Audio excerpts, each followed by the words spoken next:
حدیث نمبر 41، حدیث نمبر 41، یہ حدیث پوری پڑھنے کی ہے، یہ کمپلیٹ خطبہ ہے جو غدیر خم میں جو حضور خطبہ دیے نا، ایسا نہیں ہوا کہ سیدھا ٹھہرتے علی کی ولایت کا اعلان کر دیے، نہیں، وہ ایک خطبہ ہے، یہ حضور صلی اللہ علیہ وآلہ وسلم کا خطبہ ہے، اس کو ہم پڑھ لیتے ہیں۔ حدیث نمبر 41، حضرت حذیفہ بن اسید الغفاری رضی اللہ تعالیٰ روایت فرماتے ہیں، فقال، وہ بڑی لمبی روایت ہے، جب حضور اوپر چٹان پہ چڑھ گئے وہاں سے شروع کر رہی ہے، تو اس کے بعد حضور نے فرمایا، کیا فرمایا؟ یا ایھا الناس، اے لوگو، انی قد نبأنی اللطیف الخبیر انہ لن یعمر نبی الا نصف عمر الذی یلیہ من قبلہ، فرماتے ہیں کہ بے شک اللہ لطیف اور خبیر نے مجھے یہ انفارم کیا ہے کہ ہر اگلا آنے والا نبی اپنے پچھلے نبی سے کم عمر پاتا ہے، ہر پہلے والے نبی کی عمر زیادہ، بعد میں آنے والی کی عمر، جی، نوح علیہ السلام سے عمر کم ہوگی ابراہیم کی، ابراہیم علیہ السلام کی، موسیٰ علیہ السلام کی عمر ابراہیم علیہ السلام سے کم ہوگی، جی، عیسیٰ علیہ السلام کی عمر موسیٰ علیہ السلام سے کم ہوگی۔ اسی طرح سے جب حضور صلی اللہ علیہ وآلہ وسلم آئیں گے تو اپنے سابقہ سارے انبیاء سے ان کی عمر کم ہوگی، تو فرماتے ہیں وَإِنِّي لَأَظُنُّ أَنِّي يُوشَكُ أَنْ أُدْعَى فَأُجِيبُ، اب وقت قریب آ چکا ہے کہ مجھے بلاوا آئے گا اور میں لبیک کہہ کے چلا جاؤں گا، اب میرے جانے کا وقت قریب آ رہا ہے۔ یہ کب کا خطبہ ہے؟ یہ 10 ہجری، 11 ہجری کے سٹارٹ میں، جی، 11 ہجری کے 3rd مہینے میں، محرم، صفر، ربیع الاول، ربیع الاول میں آقا کا پردہ فرما لیا، دنیا سے وصال ہو گیا 11 ہجری میں۔ یہ کب ہو رہا؟ یہ 10 ہجری کے لاسٹ منتھ میں، جی، 10 ہجری کے، یعنی ذی الحج، حضور صلی اللہ علیہ وآلہ وسلم کے وصال سے یہی کوئی 3.5 مہینے پہلے کی بات ہے، بس 3.5 مہینے پہلے کی، اس طرح سے کچھ اختلاف ہے اس میں، 70 دن ہوئے تھے، 65 دن ہوئے تھے، اختلاف ہے وہاں پر، بہرحال 2.5 مہینے سے 3 مہینے کے درمیان کا یہ واقعہ ہے۔ فرماتے وَإِنِّي لَأَظُنُّ أَن يُوشَكَ أَنْ أُدْعَى فَأُجِيبُ، قریب ہے کہ مجھے بلاوا آئے گا تو میں چلا جاؤں گا، وَإِنِّي مَسْئُولٌ وَإِنَّكُمْ مَسْئُولُونَ، مجھ سے بھی اللہ تعالیٰ سوال کرے گا اور اے لوگوں تم سے بھی اللہ تعالیٰ سوال کرے گا۔ فَمَا أَنْتُمْ قَائِلُونَ فَمَاذَا أَنْتُمْ قَائِلُونَ، لوگوں بتاؤ جب اللہ تم سے پوچھے گا تو تم کیا جواب دو گے؟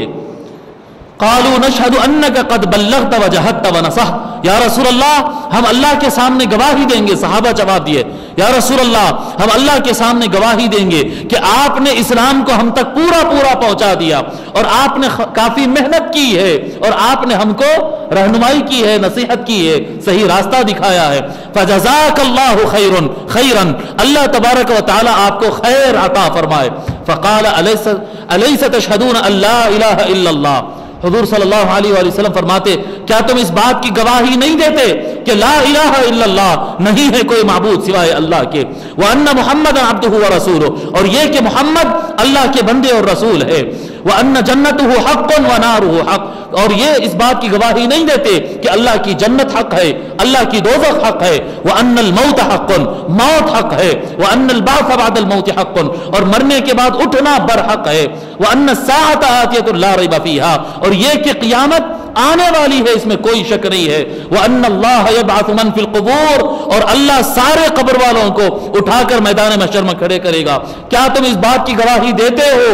قالوا بلا، سارے صحابہ جواب دیے یا رسول اللہ ہم اس بات کی گواہی دیتے، یہ ایمان کو دہرا رہے تھے آقا صلی اللہ علیہ وسلم۔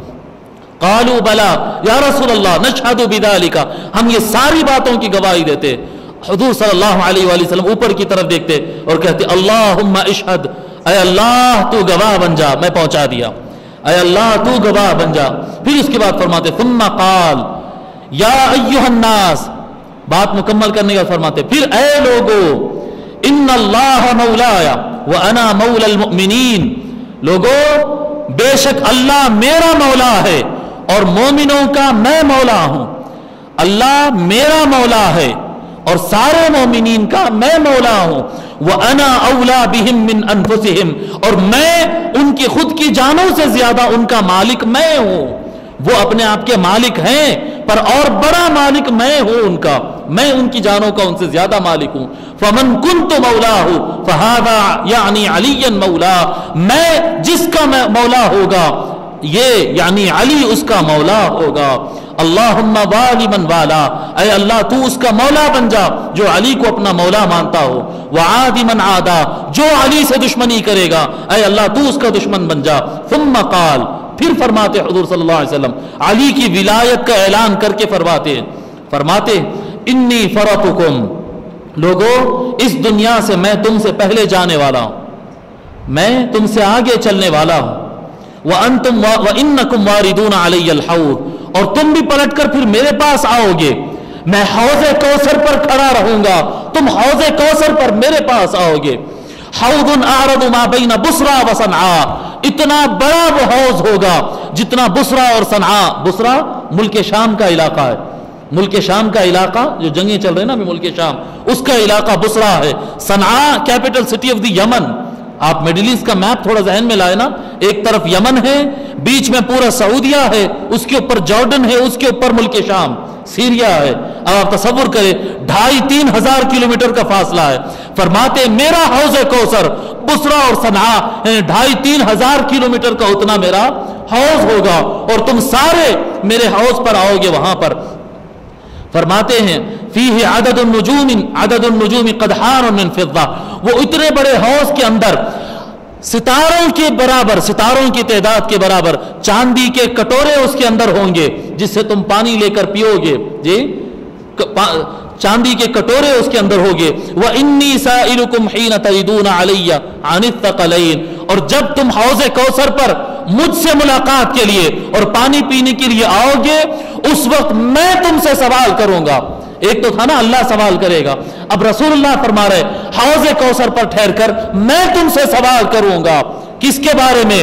سب سے وزندار 2 چیزوں کے بارے میں.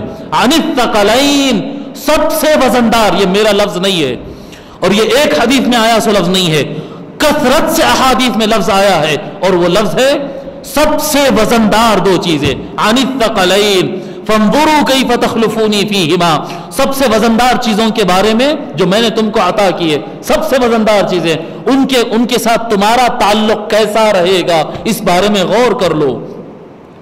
جی فانظروا کیف تخلفونی فیہما. پھر آقا صلی اللہ علیہ وسلم فرماتے الثقل الاکبر، سب سے وزندار چیز جو میں تم کو دے رہا ہوں وہ کیا ہے؟ کتاب اللہ، وہ اللہ کا کلام قرآن ہے. سبب طرفہ بید اللہ و طرفہ بایدیکم، ایک طرف سے قرآن کا تعلق راست اللہ سے ہے کہ وہ اس کا کلام ہے، اور دوسری طرف قرآن کا تعلق بندوں سے ہے کہ یہ بندوں کے لیے آیا ہے. جی یہ اللہ اور بندوں کو جوڑنے والا کلام، یہ سب سے وزندار چیز میں تم کو عطا کیا. پھر فرماتے ہیں فاستمسکوا بہ لا تضلوا، اس کو مضبوطی سے تھام لو، گمراہ نہ ہو جاؤ. ولا تبدلوا، اور اپنے مذہب کو بعد میں بدل لینا نہیں. پھر فرماتے ہیں دوسری وزندار چیز وعطرتی اہل بیتی، میرا خاندان، میرے اہل بیت تمہارے درمیان چھوڑ جا رہا ہوں. میں قیامت کے دن پوچھوں گا کہ تمہارا تعلق، تمہارا رویہ، تمہارا انداز، تمہارا طریقہ، تمہارے محبتیں، تمہاری وفاداریاں میرے اہل بیت کے ساتھ کیسی رہی تھی. یہ حدیث کے الفاظ. وعطرتی اہل بیتی فانہ قد نبأنی اللطیف الخبیر، پس بے شک مجھے اللہ نے، لطیف و خبیر نے مجھے یہ بات بتائی ہے. انما لن ينقضي حتى يرد علی الحوض، کہ اہل بیت اور قرآن قیامت کے دن حوض کوثر پہ آنے تک کبھی اہل بیت اور قرآن الگ الگ نہیں ہوں گے. قرآن اور اہل بیت، قرآن اور اہل بیت، لوگوں یہ وہ سوال ہے قرآن اور اہل بیت جو آقا خود ہم سے پوچھیں گے قیامت کے دن. بتاؤ میرے گھر والوں سے تمہاری کیا محبت تھی، کیا تعلق تھا، یاد بھی کرتے تھے یا بھول گئے؟ جی تیاری کر لو، قیامت کے دن کی تیاری کر لو. اللہ اکبر. امام بغوی کہتے ہیں فجعلہما ثقلین اعظاما لقدرہما، کیونکہ یہ سب سے زیادہ عظمت والے ہیں اس لیے ان کو آقا صلی اللہ علیہ وسلم نے ثقلین بیان کیا ہے. قاضی عیاض رحمۃ اللہ علیہ بڑے ائمہ اہل سنت میں سے بڑے امام حدیث اور امام فقہ گزرے ہیں. فرماتے قیل سمیا بذلک لعظم اقدارہما وقیل لشدت الاخذ بہما. فرماتے ہیں کہ ان کا عظیم مقام، یعنی قرآن اور اہل بیت کا انتہائی عظیم مقام ہونے کی وجہ سے ان کا نام ثقلین رکھا گیا.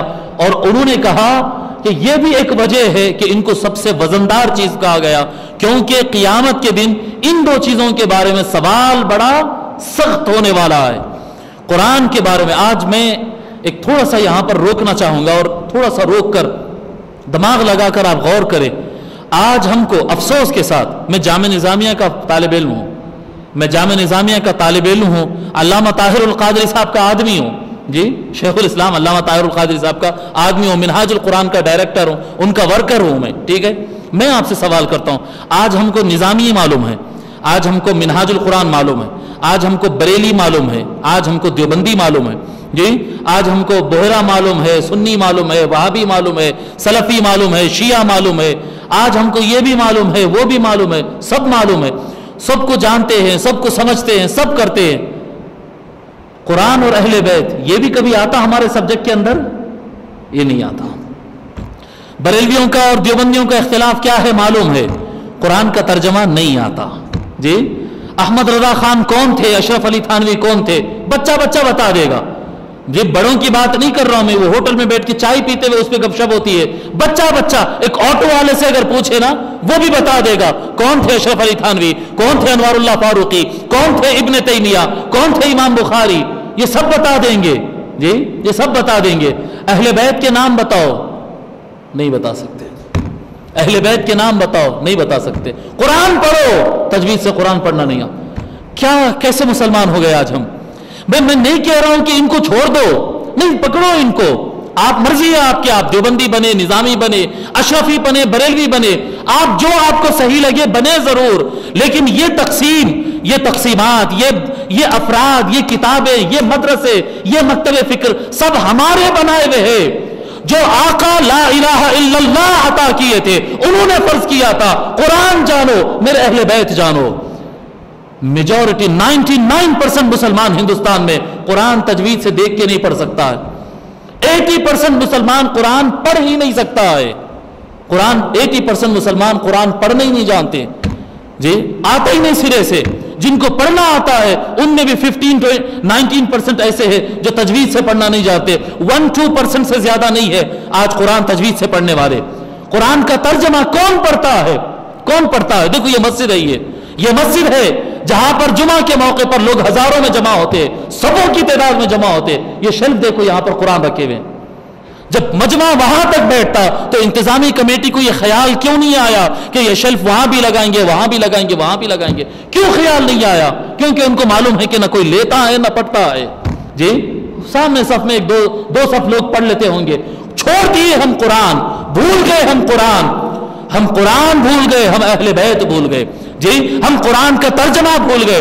ہم سمجھے قرآن امام صاحب کے لیے نازل ہوا، امام خطیب صاحب کے لیے نازل ہوا، مولانا اور مفتی کے لیے نازل ہوا، عام آدمی کا کچھ نہیں ہے۔ نہیں، قرآن صحیح پڑھنا آنا فرض عین ہے۔ ہر آدمی سے اللہ تعالیٰ پوچھے گا تو قرآن کے بارے میں کیا تعلق رکھتا تھا، تو قرآن کریم کو کتنا پڑھا، تو قرآن کریم کے معنی سمجھنے کے لیے کیا کوشش کیا، اللہ برابر پوچھے گا۔ اور اسی طرح سے اہل بیت کے بارے میں پوچھے گا۔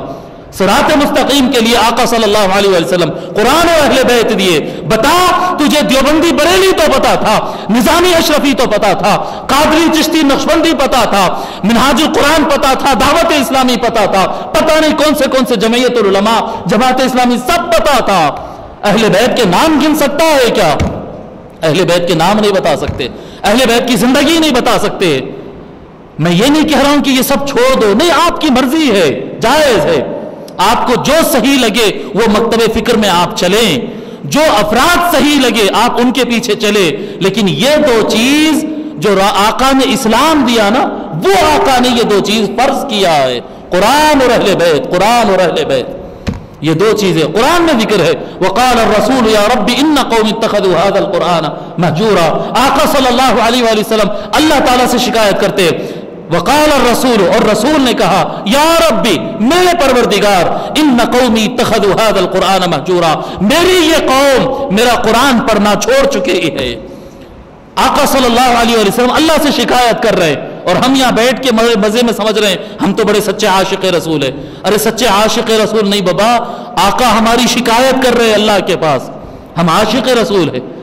اگر سچے مومن بننا ہے، سچے مسلم بننا ہے، واقعی میں اسلام میں آگے بڑھنا ہے، قرآن اور اہل بیت، قرآن اور اہل بیت۔ یہ کوئی مدرسہ، کوئی تنظیم، کوئی مکتب فکر، کوئی جماعت، یہ شیعہ سنی میٹر نہیں ہے، یہ سلفی وہابی صوفی میٹر نہیں ہے، یہ قادری چشتی حنفی شافعی میٹر نہیں ہے، یہ اسلام کا میٹر ہے جو راست رسول اللہ نے دیا ہے صلی اللہ علیہ وآلہ وسلم۔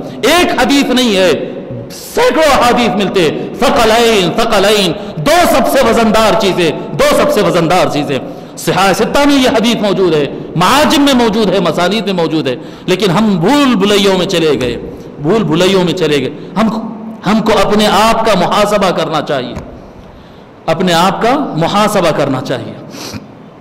حضرت جریر رضی اللہ تعالیٰ عنہ فرماتے ہیں، وہی روایت ہے کہ ہم موسم حج میں آئے، طویل روایت ہے، میں پوری روایت نہیں پڑھتا ہوں۔ پھر ہوتے ہوتے ایک وقت ایسا آیا کہ حضور نماز کے لیے روکے، پھر اس کے بعد مولا علی کا ہاتھ پکڑے اور اٹھا کر فرمائے، من یکن اللہ ورسولہ مولایا فإن ھذا مولا، جس کا اللہ رسول مولا اس کا علی مولا۔ حضور صلی اللہ علیہ وسلم یہ روایت میں اس طرح کے الفاظ فرمائے، پھر آگے فرماتے اللہم والی من والا، اے اللہ جو علی کو اپنا مولا مانے اس کا تو مولا بن جا، جو علی سے دشمنی کرے تو اس کا دشمن بن جا۔ پھر آگے فرماتے اللہم من احبہ من الناس فکن لہ حبیبا۔ یہ بڑا وزندار لفظ ہے صاحب، یہ غور کرنے کا لفظ ہے۔ حدیث نمبر 42 کے آخری الفاظ کیا فرما رہے ہیں آقا صلی اللہ علیہ وسلم؟ اللہم من احبہ من الناس، اے اللہ جو علی سے محبت کرتا ہے۔ جی ایک سوال آگے کا جملہ بولنے سے پہلے، بھئی ہم سب اللہ سے محبت کرتے یا نہیں کرتے؟ اللہ سے جیسی محبت کرنا ہے ویسی کرتے ہیں کیا؟ کوئی بھی اس میں ہاں کا جواب نہیں دے سکتا۔ ہر آدمی یہ بولتا ہے کہ بھئی اللہ سے محبت کرتے ہیں، ہاں بھئی محبت کرتے ہیں، جیسی کرنا ہے جی، یعنی اللہ سے سب سے زیادہ اللہ سے محبت ہونا چاہیے، ویسی تو ہے نہیں، اندر ہے محبت ہے، ایمان تو ہے پر بہت کمزور ہے، برابر ہے نا؟ یہ چاہتے ہیں کہ دل میں ایمان یعنی دل میں اللہ تبارک و تعالیٰ کی محبت سب سے زیادہ ہو، جی یہ بھی اللہ ہی کرنا پڑے گا نا، ہماری کیا طاقت ہے، اللہ ہی کرنا پڑے گا۔ اب حضور صلی اللہ علیہ وسلم دعا کر رہے ہیں، کیا فرما رہے ہیں؟ اللہم من احبہ من الناس، لوگوں میں سے اے اللہ جو علی سے محبت کرے، فکن لہو حبیبا، تو اے اللہ تو اس کا محبوب بن جا، یعنی اللہ ہمارا محبوب بن جائے۔ حبیب کا لفظ ہے جی، حبیب کا مطلب ہوتا ہے محبوب، بہت زیادہ جس سے محبت کرتے۔ اے اللہ تو اس بندے کا محبوب بن جا، اس بندے کے دل میں سما جا، اس دل کے صبح شام پہ تو چھا جا، صبح اٹھے اللہ کہے، شام کہے اٹھے اللہ کہے، کوئی چیز کھو جائے کوئی چیز مل جائے، نہ خوشی ہوتی ہو نہ غم ہوتا ہو، خوشی اور غم صرف اللہ کے لیے ہوتا ہو۔ یہ جو صرف اللہ کے لیے ہو جانا، سارا کا سارا من اللہ کی طرف پلٹ جانا، اللہ تعالیٰ حضور صلی اللہ علیہ وسلم فرما رہے جو آدمی علی سے محبت کرے گا اللہ اس کا سچا محبوب بن جائے گا، اس کے دل میں اللہ کی محبت۔ اب آپ اس سے اندازہ کر سکتے ہیں کہ یہ اللہ سے محبت کا جذبہ اور کیفیت اور اونچا لیول جو ہے وہ صرف اولیاء میں کیوں رہتی ہے، صرف اولیاء میں کیوں رہتی ہے؟ عوام میں وہ لیول نہیں آتا ہے جو اولیاء میں ہوتا ہے، ولایت کا کنیکشن علی سے ہوتا ہے، برابر ہے۔ کوئی آدمی علی کو مانے بغیر ولی بن نہیں سکتا ہے۔ ولی کس کو کہتے ہیں؟ جو ساری کائنات سے زیادہ اللہ سے محبت کرتا ہے، جو سب کو بھول کر صرف اللہ کو یاد رکھتا ہے، اس کو ولی کہتے ہیں۔ ولی بنتا کون؟ جو علی کو پکارتا وہ ولی بنتا ہے۔ سمجھ میں آ رہی بات؟ یہ روٹ، اب دیکھیے آپ، یہ میرے الفاظ نہیں، یہ آقا کے الفاظ کیا فرما رہے؟ اللہم من احبہ من الناس، یہ سارے مسلمان ہیں مولا جی، ان میں سے جو علی سے محبت کرے گا، جو ٹوٹ کر علی کے لیے ہو جائے گا، اے اللہ تو اس کے دل میں اس کا محبوب بن جا۔ جی محبت الہی دل میں بیٹھتی ہے محبت علی کے واسطے سے، محبت علی کے واسطے سے، اور یہ میرے آپ کی بات نہیں ہے، یہ رسول اللہ کی دعا ہے۔ اب آپ بتائیں رسول اللہ کی دعا قبول ہوئی یا رد کر دیا اللہ تعالیٰ؟ بولیے، رسول اللہ کی دعا اللہ قبول کرے گا یا رد کرے گا؟ قبول کرے گا، تو یہ دعا قبول ہو گئی۔ دیکھ لو جو ولایت کی راستے پر ہوگا وہ اللہ اللہ، آپ بولے نا غوث پاک کیا کرتے تھے؟ اللہ اللہ کرتے، غریب نواز کیا کرتے تھے؟ اللہ اللہ کرتے تھے، باقی باللہ کیا کرتے تھے؟ اللہ اللہ، جو ولی کا ذکر کریں گے وہ اللہ اللہ کرتے تھے۔ ہے کون ولی؟ یعنی علی کی چین میں جو آ گئے جی، علی کے غلاموں میں جو آ گئے، علی کے کنیکشن میں جو آ گئے، اس کے دل و زبان پہ اللہ اللہ جاری ہو گیا، اللہ اللہ جاری ہو گیا. پھر فرماتے وَمَنْ أَبْغَضَهُ فَكُنْ لَهُ مُبْغِضًا, اے اللہ جو علی سے بغض رکھتا ہے تو بھی اس کے لیے اپنا بغض رکھ. جی, جو علی سے نفرت کرتا ہے تو بھی اس سے نفرت فرما. حضرت عمر ذی مرہ رضی اللہ تعالیٰ روایت فرماتے ہیں, حضرت عمر ذی مر و زید بن الارقم قالا, دو راوی ہیں, دونوں صحابی ہیں, فرماتے ہیں خطب رسول اللہ صلی اللہ علیہ وآلہ وسلم یوم غدیر خم. ابھی تھوڑے الفاظ الگ ہے اس لیے پڑھ رہا ہوں یہ حدیث. حضور صلی اللہ علیہ وآلہ وسلم غدیر خم کے مقام پر خطاب فرمائے اور فرمائے من کنت مولاہ فعلی مولا, میں جس کا مولا علی اس کا مولا. اللہم والی من والا وعادی من عادا, اے اللہ جو علی کو مولا مانے تو اس کا ولی بن جا, جو علی سے دشمنی کرے تو اس کا دشمن بن جا. آگے کیا فرماتے وانصر من نصرہ وَأَعِنْ مَنْ أَعَانَهُ, یہ ایکسٹرا ہے. فرماتے آقا صلی اللہ علیہ وآلہ وسلم اے اللہ جو علی کا مددگار بن جائے, جب علی کے سامنے کوئی دشمن ہو, کوئی علی سے بغض رکھنے والا, کوئی علی کا مخالف ہو, سو جو علی کے سپورٹ میں ٹھہر جائے, اللہ تو اپنی مدد اس کے لیے ریزرو کر دے, اس کی مدد کر جو علی کی مدد کے لیے کھڑا ہے. پھر فرماتے وَأَعِنْ مَنْ أَعَانَهُ, جو علی کا ساتھ دیتا ہے اے اللہ تو اس کا ساتھ دے, اے اللہ تو اس کا ساتھ دے جو علی کا ساتھ دیتا ہے.